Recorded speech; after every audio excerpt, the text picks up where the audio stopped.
एक वन प्रदेश में एक बहुत बड़ा तालाब था।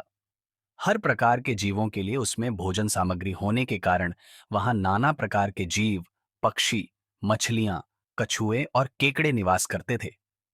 पास में ही बगुला रहता था, जिसे परिश्रम करना बिल्कुल अच्छा नहीं लगता था। उसकी आंखें भी कमजोर थीं। मछलियां पकड़ने के लिए तो मेहनत करनी पड़ती है, जो उसे खलती थी। इसलिए आलस्य के मारे वह प्रायः भूखा ही रहता। एक टांग पर खड़ा यही सोचता रहता कि क्या उपाय किया जाए कि बिना हाथ पैर हिलाए रोज भोजन मिले। एक दिन उसे एक उपाय सूझा, तो वह उसे आजमाने बैठ गया। बगुला तालाब के किनारे खड़ा हो गया और लगा आंखों से आंसू बहाने। एक केकड़े ने उसे आंसू बहाते देखा, तो वह उसके निकट आया और पूछने लगा, मामा, क्या बात है, भोजन के लिए मछलियों का शिकार करने की बजाय खड़े आंसू बहा रहे हो? बगुले ने जोर की हिचकी ली और भर्राए गले से बोला, बेटे, बहुत कर लिया मछलियों का शिकार। अब मैं यह पाप कार्य और नहीं करूंगा। मेरी आत्मा जाग उठी है, इसलिए मैं निकट आई मछलियों को भी नहीं पकड़ रहा हूं। तुम तो देख ही रहे हो। केकड़ा बोला, मामा, शिकार नहीं करोगे, कुछ खाओगे नहीं तो मर नहीं जाओगे।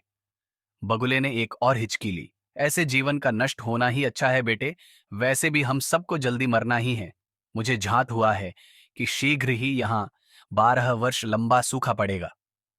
बगुले ने केकड़े को बताया कि यह बात उसे एक त्रिकालदर्शी महात्मा ने बताई है, जिसकी भविष्यवाणी कभी गलत नहीं होती।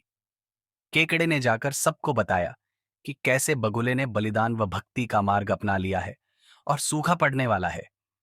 उस तालाब के सारे जीव, मछलियां, कछुए, केकड़े, बत्तख व सारस आदि दौड़े दौड़े बगुले के पास आए और बोले, भगत मामा, अब तुम ही हमें कोई बचाव का रास्ता बताओ, अपनी अक्ल लड़ाओ, तुम तो महाज्ञानी बन ही गए हो। बगुले ने कुछ सोचकर बताया कि वहां से कुछ कोस दूर एक जलाशय है, जिसमें पहाड़ी झरना बहकर गिरता है। वह कभी नहीं सूखता। यदि जलाशय के सब जीव वहां चले जाएं, तो बचाव हो सकता है। अब समस्या ये थी कि वहां तक जाया कैसे जाए।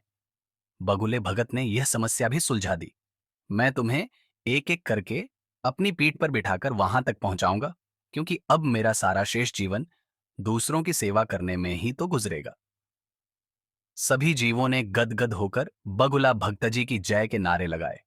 अब बगुला भगत के पौ 12 हो गई। वह रोज एक जीव को अपनी पीठ पर बिठाकर ले जाता और कुछ दूर ले जाकर एक चट्टान के पास जाकर उसे उस पर पटक कर मार डालता और खा जाता। कभी मूड हुआ तो भक्तजी 2 फेरे भी लगाते और 2 जीवों को चट कर जाते। तालाब में जानवरों की संख्या घटने लगी। चट्टान के पास मरे जीवों की हड्डियों का ढेर बढ़ने लगा और भक्तजी की सेहत बनने लगी। खा खाकर वह खूब मोटे हो गए। मुख पर लाली आ गई और पंख चर्बी के तेज से चमकने लगे।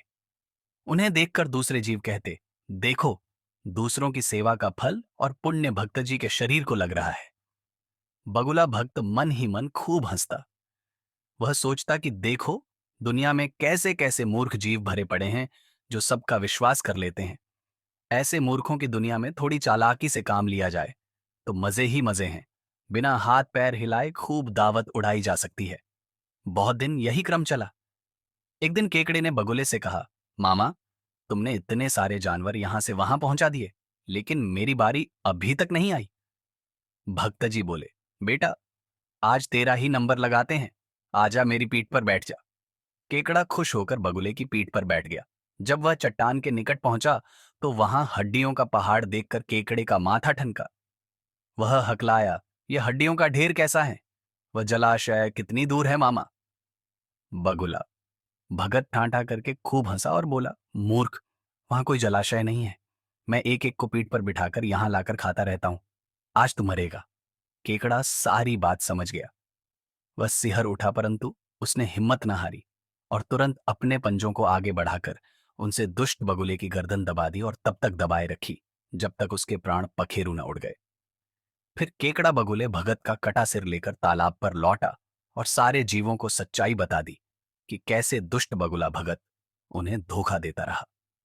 सीखा, किसी की भी बातों पर आंखें मूंद कर विश्वास नहीं करना चाहिए। मुसीबत में धीरज व बुद्धिमानी से कार्य करना चाहिए।